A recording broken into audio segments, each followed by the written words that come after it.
गुज़िश्ता हफ्ते अगर पाकिस्तान के स्टॉक एक्सचेंज की बात की जाए तो कारोबारी सरगर्मियाँ बड़ी हौसला अफजा रहीं और बड़ा एक तारीखी रकम हुई जो कि पाकिस्तान की ओवरऑल इकॉनमी की अगर हम बात करें तो विद टाइम हम मैक्रो लेवल के ऊपर बहुत सारी चीज़ों पे बात कर रहे हैं कि इम्प्रूव हो रही हैं और लेकिन उसका जो इम्पैक्ट है हमने हमेशा बात की है कि माइक्रो लेवल के ऊपर उस तरह से नहीं पहुँच पा रहा। उसकी बहुत सारी रीजंस है दो कि वी आर रियली होपफुल कि चीज़ें या इम्पैक्ट जो है आवाम के ऊपर directly stock market how does it work. Most of the people जो कि इस वक्त हमें देख भी रहे होंगे बहुत सारे लोगों को आइडिया है भी जो कि सारी चीज़ को बहुत बेहतर अंदाज में समझते भी हैं और इसके अप एंड डाउन के हवाले से भी समझते हैं, लेकिन सेकेंडली बहुत सारे लोग फेमिलियर नहीं हैं। और जब हम इकॉनमी की बात करते हैं तो इकॉनमी के जो पॉजिटिव एस्पेक्ट्स हैं अनटिल अनलेस वो कि एक लोअर तबके के ऊपर आवाम के ऊपर नहीं पहुँच रहे तब तक we don't understand the real essence और मीनिंग ऑफ इकॉनमी, राइट।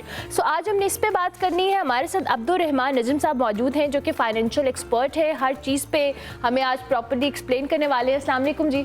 वालेकुम सलाम। Thank you very much Abdul Rahman, बहुत शुक्रिया कि आप तशरीफ़ लाए। हम ना स्टॉक एक्सचेंज या स्टॉक मार्केट की या स्टॉक्स की हमेशा बात करते हैं। एक आम पब्लिक की अंडरस्टैंडिंग के लिए रियली वांट कि आप थोड़ा सा इसको एक्सप्लेन करें। Since you are financial expert as well, I really want कि हम इकोनॉमी के पर्सपेक्टिव में भी इसको डिस्कशन में लाएं। बिस्मिल्लाहिर्रहमानिर्रहीम। लोगों ने असल में पाकिस्तान में भी और दुनिया में भी थोड़ा बहुत ना स्टॉक मार्केट को बहुत ज़्यादा मुश्किल बनाया हुआ है। वो कहते हैं कल कोई भी खबर आ जाएगी एकदम से सब कुछ बदल जाएगा और मेरी जो इन्वेस्टमेंट है ना वो ख़राब हो जाएगी। बट आप इसके ओरिजिन्स भी अगर देखें ना सो ये बेसिकली एक टूल होता है किसी भी इकोनॉमी में। इसका बहुत अच्छा रोल होता है कि जो भी उस इकोनॉमी के अच्छे बिजनेसेस है ना आम लोग उसमें पार्टनरशिप कर सकते हैं। अब लोग देखते होंगे स्ट्रीट पे सब कहते हैं कि महंगाई बहुत हो रही है, सैलरी क्लास पे टैक्स भी ज़्यादा है, सैलरी भी नहीं बढ़ती, लेकिन सब कहते हैं बिजनेसमैन जो है ना वो बहुत पैसे बनाते हैं और this is true for Pakistan as well. आप पिछले 20-25 साल का अर्सा देखेंगे, इकोनॉमी भी टर्मोइल में रही है, पॉलिटिक्स में भी अपहीवल होता रहता है, लेकिन बिजनेसमैन के प्रॉफिट जो है ऊपर जा रहे हैं। सो इस वजह से स्टॉक मार्केट एक प्लेटफॉर्म है जहां आप पाकिस्तान के जितने भी टॉप बिजनेसेस हैं, आप कोई भी नाम सोचते हैं जिनके बारे में हेडलाइंस भी आती रहती हैं, मोहम्मद अली तब्बा हैं, बैंक्स के ओनर्स हैं जिसके बारे में लोग कहते हैं बहुत प्रॉफिट बना लिया, तो इसमें आम लोग जो है अपनी इन्वेस्टमेंट में इसके थ्रू पार्टनरशिप कर सकते हैं। तो ये एक बेसिक प्लेटफॉर्म होता है, पूरी दुनिया में इसको क्रिएट किया गया है ताकि लोग अपनी सेविंग्स जो हैं जो वो थोड़ी बहुत हर महीने सेव कर होते हैं उसको जो है इसमें लगाते रहें और जो है उनका एक रिटायरमेंट फंड बन जाता है। आपने देखा होगा अभी यूएस में भी जब टैरिफ्स चल रहे थे तो उधर कोई ये बात नहीं करता था कि हमारे बिजनेसेस डिस्ट्रॉय हो जाएंगे। पहली हेडलाइन आती थी, लोग बात करते थे कि लोगों का रिटायरमेंट फंड जो है ना वो स्टॉक मार्केट में लगा हुआ है और स्टॉक मार्केट गिर गई, तो रिटायरमेंट वाले लोगों का जो है ना वो बहुत ज़्यादा नुकसान हो गया। एग्जैक्टली। अच्छा अब्दुल रहमान, ये जो अभी आपने बात की आपने बड़े सिंपली इसको एक्सप्लेन किया, लेकिन जब हम लोगों से बात करते हैं जिनकी इन्वेस्टमेंट्स होती हैं जो इस प्लेटफॉर्म को यूटिलाइज कर रहे होते हैं उनकी बहुत जो कह लें ना हर चीज़ उस पर स्टेक पे होती है and most of the time उसको इतना ट्रिकी और कॉम्प्लिकेट करके बता रहे होते हैं। Is it really that tricky and complicated? देखिए, एक जब एडवाइजर्स होते हैं ना कुछ एडवाइजर्स सोचते हैं कि मैं जितना ज़्यादा इसको मुश्किल करके बताऊंगा ना उतना ज़्यादा लोग जो है ना मेरे पास आएंगे। अगर मैंने उनको सब कुछ समझा दिया तो वो मैं तो जो है फिर एडवाइस कैसे करूँगा। लेकिन एक अच्छे एडवाइज़र का काम होता है कि वो आपको सही चीज़ बताए। लॉन्ग टर्म में जो स्टॉक मार्केट के रिटर्न्स होते हैं अब वो आपको इस तरह से गाइड करते रहते हैं कि कल ये खबर आने वाली है तो आप ये वाला स्टॉक ले लें। और ज़्यादातर पाकिस्तान में अब जितने 3-4 लाख लोगों ने इन्वेस्ट किया भी है, ज़्यादातर आप स्ट्रीट पर देखेंगे, मैंने भी अपने घर में जब स्टार्ट करा था यही देखा कि सब कहते हैं कि स्टॉक मार्केट में तो नुकसान हो जाता है, लेकिन जब आप पुराना डेटा उठा के देखें, अगर आपने कुछ भी नहीं किया होता, सिर्फ स्टॉक मार्केट में एक नॉर्मल सी कंपनी में थोड़े थोड़े इन्वेस्ट कर दिए होते, तो हमारा ये जो इंडेक्स है अब ऑलमोस्ट 150,000 का माइलस्टोन जो है रीच करने वाला है। ये 1999 के शुरू में 1000 पे होता था। तो सोचें अगर आपने उस वक्त कुछ भी नहीं किया होता, इंडेक्स में जो 20-30 कंपनीज होती हैं उसमें थोड़े थोड़े शेयर ले लिए होते, तो आज आपका 1 लाख रुपए जो है वो 1.5 करोड़ रुपए होने वाले थे। सो ये लॉन्ग टर्म में बिजनेसेस ने जो है अपनी वैल्यू क्रिएट की है। आप भी इसमें जब पार्टनरशिप करेंगे, अब बहुत ज़्यादा लोग सोचते हैं ये अमीरों के लिए सिर्फ, अगर मेरे पास कोई 20-30 लाख या 10-20 करोड़ है फिर ही मैं इसमें आऊँ, लेकिन पाकिस्तान में 5,000 से भी अकाउंट खुल जाता है। अच्छा, आप हर महीने 5-5 हज़ार सेव करके भी जो है ओवर टाइम जो है एक पूरी अपनी सेविंग्स क्रिएट कर सकते हैं। अच्छा अब्दुल रहमान, अब ये जो आपने भी बात की इससे एक नई मुझे डायमेंशन मिली है। हमारे यहाँ जिनको अवेयरनेस है उनको तो बहुत है, आप जैसे लोग काम कर रहे हैं, you run your own company and everything, but जिनको अवेयरनेस नहीं है, पीपल डोंट नो उनके लिए एक बहुत अनहोनी और अजूबा सी चीज़ है कि लोग अच्छा स्टॉक मार्केट में, वही बात है कि अच्छा हमारे पैसे डूब जाएंगे अगर स्टॉक मार्केट डाउन होगी। इवन हमने क्रिप्टो के टाइम पे भी देखा था, अब तो ऑफिशियली शायद हम उन चीज़ों को देख रहे हैं, लेकिन क्रिप्टो जब आया था and people way started investing, तो जिन्होंने बिटकॉइन खरीदा था दे वो मतलब अब यहाँ के करोड़पति अरबपति बन चुके हैं, और उस वक्त किसी ने उस चीज़ को इम्पोर्टेंस नहीं दी थी। ये तो खैर एक ऑफिशियली एक चीज़ है। So awareness point of view से people really understand the idea and concept behind stock market and everything. I think जो हम लोगों का खुद का भी एक्सपीरियंस है, अब लास्ट ऑलमोस्ट 1.5 ईयर से हम लोग की कंपनी ऑपरेट कर रही है। हम लोग एडवाइस भी करते हैं, लोगों को फाइनेंशियल लिटरेसी भी प्रोवाइड करते हैं। So almost more than 1000 people directly जो है ना हमारे इन कॉन्टैक्ट में हो चुके हैं। सो आई थिंक वी हैव के लोगों के जो भी मसले होते हैं ना हमने सारे सुन लिए। सो मैंने जो है ना नोट डाउन किया कि 2 चीज़ें जो होती हैं ना, लोग जिसकी वजह से नुकसान भी होता है और जिसकी वजह से घबराहट भी होती है।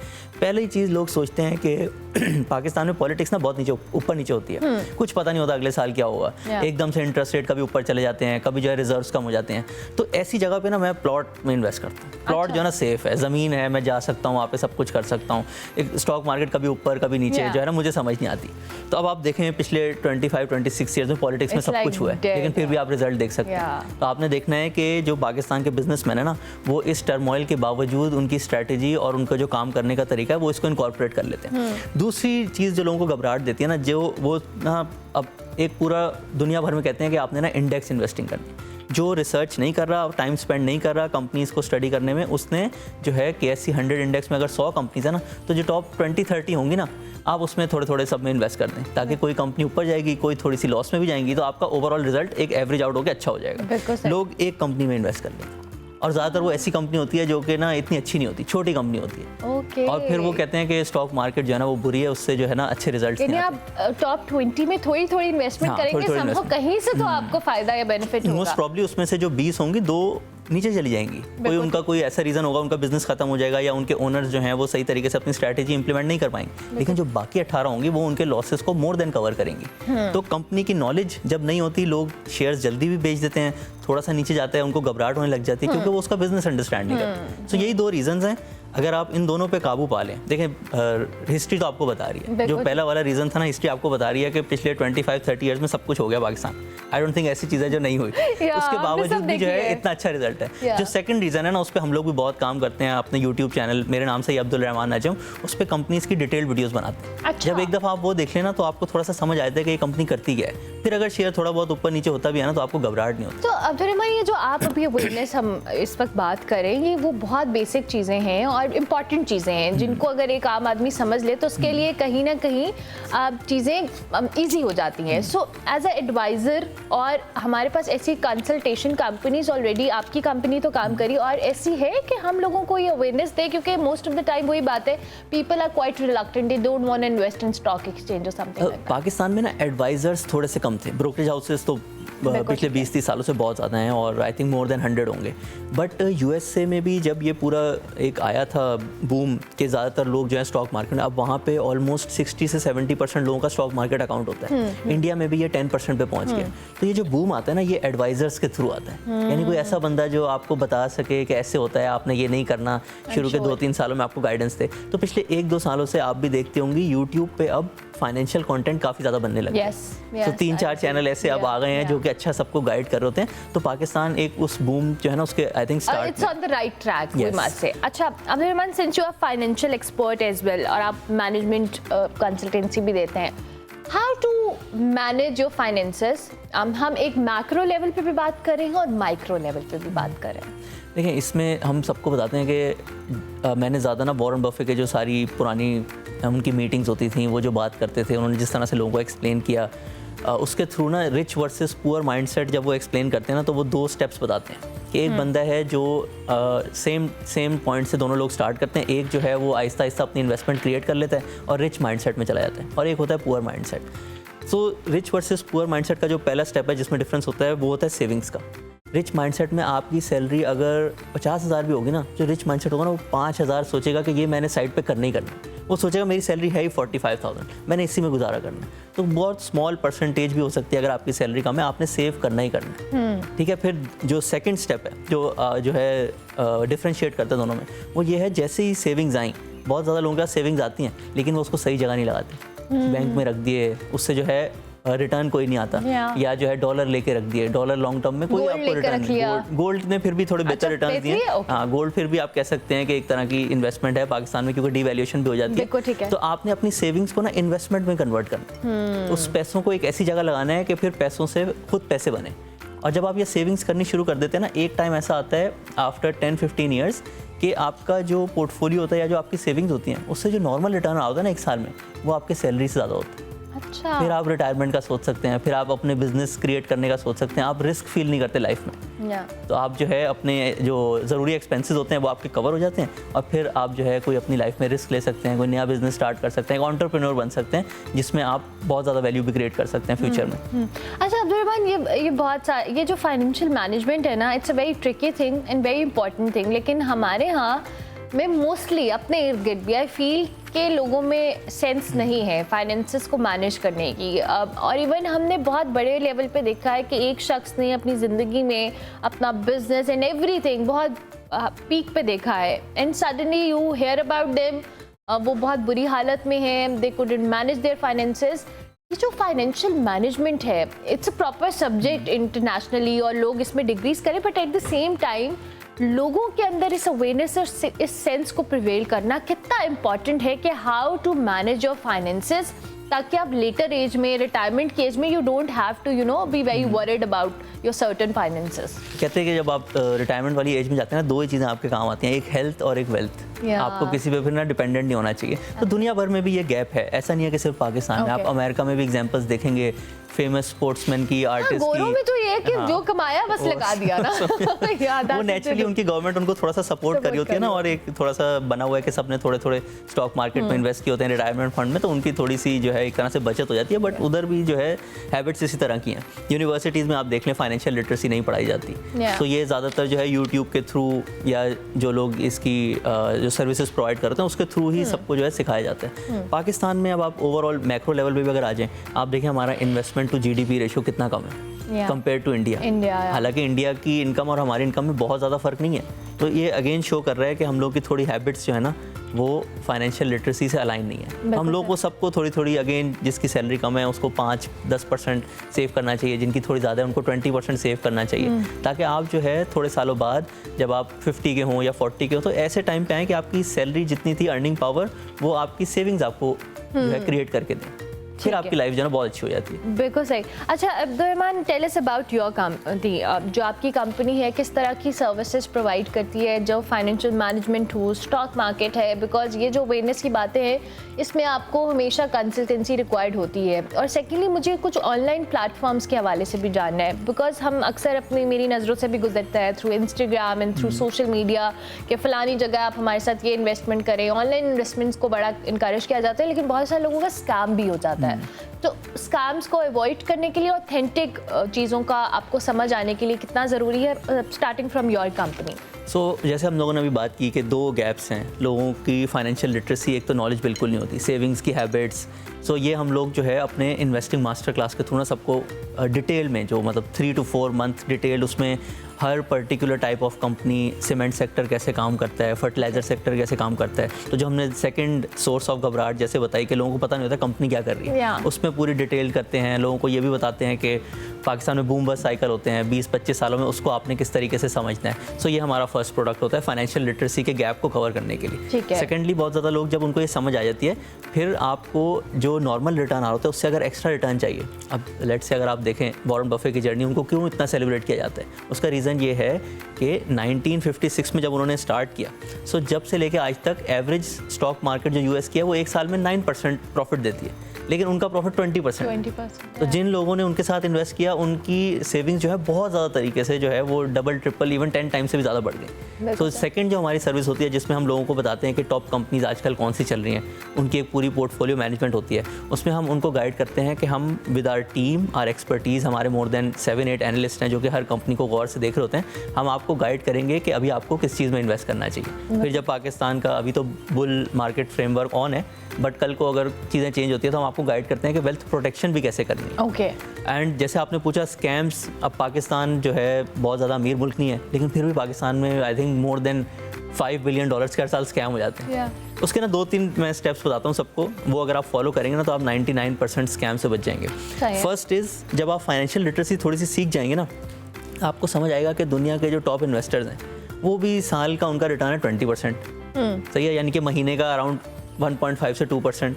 तो जो ज़्यादातर स्कैमर्स होते हैं ना वो आपको मंथली ऑफर करते हैं कि मैं आपको 5% दूंगा। अच्छा, तो दुनिया के जब टॉप इन्वेस्टर्स आपको 2% नहीं ला के दे रहे तो वो 5% कैसे लेगा? वो मोस्ट प्रॉब्ली आपने जो पैसे दिए होंगे ना उसी में से 2-3 महीने आपको रिटर्न देंगे और बाकी पैसे लेके भाग जाएंगे। तो कोई भी आपको प्रॉमिस करे मोर देन 2% पर मंथ तो मोस्ट प्रॉब्ली वो स्कैम है। ओके। सेकेंडली, आपने देखना है, अब आप पाकिस्तान में रहते हैं, आप किसी और मुल्क में जाके वहाँ पे केस नहीं कर सकते, उधर के लॉयर्स को फीस नहीं दे सकते, तो आपने जिस भी कंपनी से डील करना है ना वो SCCP रजिस्टर्ड होनी चाहिए। ओके। इंटरनेशनली भी बहुत सारी, अब जैसे फॉरेक्स ट्रेडिंग की यहाँ पे कंपनीज ऑपरेट करती हैं, वो किसी केमन आइलैंड्स या कोई यूरोपियन टैक्स फ्री जुरिस्डिक्शन होती है जहाँ पे बहुत आसानी से कंपनी रजिस्टर हो जाती है, वहाँ की रजिस्ट्रेशन लेके जो है ऑपरेट कर होते हैं। लोगों को लगता है इंटरनेशनल कंपनी है, बहुत सेफ होंगी, लेकिन आपको सिर्फ पाकिस्तान के रेगुलेटर, आप पाकिस्तान के सिटीजन हैं, सिर्फ पाकिस्तान के रेगुलेटर्स ही प्रोटेक्ट कर सकते हैं। ओके। अगर आपके साथ कोई स्कैम होगा आप सिर्फ SCCP के पास जा सकते हैं, आप जो इंटरनेशनल रेगुलेटर के पास नहीं जा सकते। तो जिस कंपनी से भी ऑपरेट करें वो जितनी भी बड़ी हो, उसकी जो है ना पाकिस्तान में कोई ना कोई फुटप्रिंट होना चाहिए। बिल्कुल ठीक है। आप ये 2 स्टेप्स फॉलो करेंगे ना 99% स्कैम से आप बच जाएंगे। और ये जो अभी हम बातें कर रहे हैं ये इतनी कॉमन बातें नहीं है, ऑब्वियसली लोगों को अवेयरनेस नहीं होती, और वही बातें हमने हर चीज़ को इतना कॉम्प्लिकेट कर दिया है कि समहाउ हम जब बात कर रहे होते हैं स्टॉक मार्केट की, फाइनेंशियल मैनेजमेंट, हम समझते हैं बड़ी को हवा चीज़ें और पता नहीं क्या होगा। मेरे अपने दिमाग में जो स्टॉक मार्केट का आइडिया या कॉन्सेप्ट है, चूंकि अब मैं शो वगैरह कर रही होती हूँ तो मुझे otherwise I had no clue about it कि अच्छा स्टॉक मार्केट के बारे में सोचना हो ना, सीधा सोचें कि आप अपने अराउंड देखें। हाँ। पूरी दुनिया में हर मुल्क में सबसे ज्यादा प्रॉफिट जो है ना बिजनेसमैन कमाते हैं। बिल्कुल ऐसा। और स्टॉक मार्केट के थ्रू जब आप लॉन्ग टर्म के लिए उनके साथ पार्टनर बनेंगे तो उनका प्रॉफिट और आपका प्रॉफिट बराबर होगा। It's as simple as that. ये जो रोज की न्यूज और ये सारी चीजें ना, ये जो 1% लोग होते हैं ना एक्सपर्ट्स, उन पे छोड़ दें। ये आपने जो रोज की न्यूज का बात किया, पाकिस्तान की इकोनॉमी अब अल्हम्दुलिल्लाह we doing better in numbers, right, लेकिन जो इतनी अनप्रेडिक्टेबिलिटी थी हमारे मुल्क के अंदर रिगार्डिंग इकोनॉमी कि हम लोन ले रहे हैं, हमारी इकोनॉमी बैंकरप्सी की हमने बातें सुनी है, बहुत सारी ऐसी चीज़ें थी। जो इकोनॉमी की स्टेबिलिटी है वो भी बड़ी इंपॉर्टेंस की हामिल होती है, ज़ाहिर है इसका मेजर रोल है। सो अब पाकिस्तान की इकोनॉमी के हवाले से रियली वांट कि आप एक ओवरव्यू दें कि ये इतनी स्टेबल है कि people who are investing they should relax about it and you know not to be worried कि अच्छा खुदा ना खास्ता हमारी वेल्थ कॉम्प्रोमाइज़ हो जाएगी या क्या हो जाएगा। देखिए, अगर तो कोई लॉन्ग टर्म के जैसे थोड़े थोड़े पैसे हर महीने उसने सेव करने अगले 20-25 सालों के लिए, ताकि वो अच्छी जो है एक इन्वेस्टमेंट गैदर कर ले रिटायरमेंट से पहले, फिर तो आपको ये सब सोचने की ज़रूरत नहीं है। अगेन रेफरेंस दूंगा, पिछले 30 ईयर्स में सब कुछ हुआ है लेकिन फिर भी इतने अच्छे रिटर्न्स आ गए। लेकिन जो थोड़े लोग शौक से देखते हैं, समझना चाहते हैं इकोनॉमी को, उनके लिए जो है 2-3 इंपॉर्टेंट इंडिकेटर्स होते हैं स्टॉक मार्केट से रिलेटेड। एक होता है इंटरेस्ट रेट। अगर इंटरेस्ट रेट ऊपर जा रहे होते हैं ना तो लोग का ज़्यादा रुझान बनता है कि हम बैंक में पैसे रख लेते हैं, उधर रिटर्न ज़्यादा आ रहे हैं, स्टॉक मार्केट थोड़ी सी नीचे आ जाती है या साइडवेज हो जाती है। लेकिन आजकल इंटरेस्ट रेट भी नीचे आ रहे हैं, ऑलमोस्ट हाफ हो गए, अब 2-3 और परसेंटेज डिक्रीज होने के चांसेस हैं अगले 1 ईयर में। तो ये चीज़ जो है स्टॉक मार्केट के फेवर में जा रही है। फिर आपने देखना होता है पाकिस्तान में क्योंकि डॉलर रिजर्व इतने ज़्यादा नहीं है, आपने करंट अकाउंट डेफिसिट जो होता है ना, यानी कि हर महीने में डॉलर बाहर जा कितने रहे हैं और आ कितने रहे हैं, उनको थोड़ा सा देखना होता है। तो वहाँ पे भी जो है हमने अभी जो साल ख़त्म हुआ है उसमें आई थिंक $2.5 बिलियन का करंट अकाउंट सरप्लस किया है, और ये काफ़ी ज़्यादा सालों के बाद जो है ये हाईएस्ट नंबर अचीव हुआ है। तो वहाँ पे भी हम लोग बिल्कुल ठीक जा रहे हैं। सो इकोनॉमी को देखने के लिए ये सारी चीज़ें होती हैं। फिर आप जिस कंपनी में इन्वेस्ट कर रहे होते हैं उसमें देखते हैं कि इसकी सेल बढ़ रही है कि नहीं बढ़ रही, इनके प्रॉफिट बढ़ रहे हैं कि नहीं बढ़ रहे। ये सारी चीज़ें आप डिटेल में कर सकते हैं। एक हमने पूरा अपने YouTube चैनल पे बुल बेयर मार्केट का फ्रेमवर्क भी बनाया हुआ, 1 घंटे का लेक्चर है, जिसमें पॉलिटिक्स और ये जो सारे इंपॉर्टेंट इंडिकेटर्स होते हैं जो आपको पता होने चाहिए, उन सब के बारे में डिटेल्ड इन्फॉर्मेशन है। लेकिन ये सब उन लोगों के लिए है जो प्रॉब्ली 5% लोग देख रहे होंगे, जिनको शौक है टाइम स्पेंड करने का, वीकेंड पे देखना चाहते हैं, अपनी इन्वेस्टमेंट्स को थोड़े और अच्छी कंपनीज पिक करना चाहते हैं। जो 95% लोग देख रहे होंगे ना, उनको सिर्फ इतना भरोसा काफ़ी है कि लॉन्ग टर्म में बिजनेसमैन प्रॉफिट सबसे ज़्यादा बनाएंगे और मैंने इनके साथ पार्टनर बनना है।